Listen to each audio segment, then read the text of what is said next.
രഞ്ജി ട്രോഫിയിൽ ജലസക്സേനയുടെ തകർപ്പൻ ബോളിംഗ് മികവിൽ കരുത്തരായ ബംഗാളിനെതിരെ കൂറ്റൻ ലീഡ് സ്വന്തമാക്കി കേരളം. മത്സരത്തിന്റെ മൂന്നാം ദിനം കേരളത്തിന്റെ ഒന്നാം ഇന്നിംഗ്സ് സ്കോറായ 363 റൺസിന് മറുപടിയായി ബംഗാൾ 180 റൺസിന് പുറത്താവുകയായിരുന്നു. ഇതോടെ 183 റൺസിന്റെ ലീഡാണ് കേരളം സ്വന്തമാക്കിയത്. 9 വിക്കറ്റ് വീഴ്ത്തിയ ജലസക്സേനയാണ് ബംഗാളിനെ എറിഞ്ഞിട്ടത്. 22.1 ഓവറിൽ 60 റൺസ് മാത്രമായാണ് ജലസക്സേന 9 വിക്കറ്റ് സ്വന്തമാക്കിയത്. ഇന്നത്തെ 2 വിക്കറ്റും ജലസക്സേന തന്നെയാണ് വീഴ്ത്തിയത്. 8-ന് 172 റൺസ് എന്ന നിലയിൽ ബാറ്റിംഗ് ആരംഭിച്ച ബംഗാളിന് 8 റൺസ് മാത്രമാണ് കൂട്ടിച്ചേർക്കാൻ കഴിഞ്ഞത്. 9 റൺസ് എടുത്ത ജയ്സ്വാളാണ് ആദ്യം പുറത്തായത്. പിന്നാലെ 35 റൺസ് എടുത്ത കരൺലാലിനെ സക്സേന ക്ലീൻ ബോൾഡാക്കി. മറുപടി ബാറ്റിംഗിൽ കേരളം വിക്കറ്റ് നഷ്ടപ്പെടാതെ 29 റൺസ് എടുത്തിട്ടുണ്ട്. 14 റൺസുമായി റോനസ് കുന്നുമ്മലും 15 റൺസുമായി ജലസക്സേനയുമാണ് ക്രീസിൽ.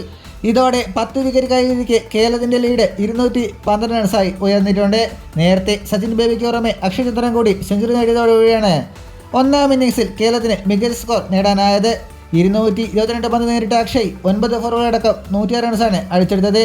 സച്ചിൻ ബേബി ആകട്ടെ തലേന്നത്തെ സ്കോറിനേക്കാൾ 14 റൺസ് കൂടി ചേർത്ത് 124 റൺസിന് പുറത്തായി. 4-ന് 265 റൺസ് എന്ന നിലയിൽ രണ്ടാം ദിനം ബാറ്റ് തുടങ്ങിയ കേരളത്തിന് സച്ചിനെയാണ് ആദ്യം നഷ്ടമായത്. ഇതുപോലുള്ള പുതിയ വാർത്തകൾക്കായി ചാനൽ ഇപ്പോൾ തന്നെ മറക്കാതെ സബ്സ്ക്രൈബ് ചെയ്ത് വയ്ക്കുക.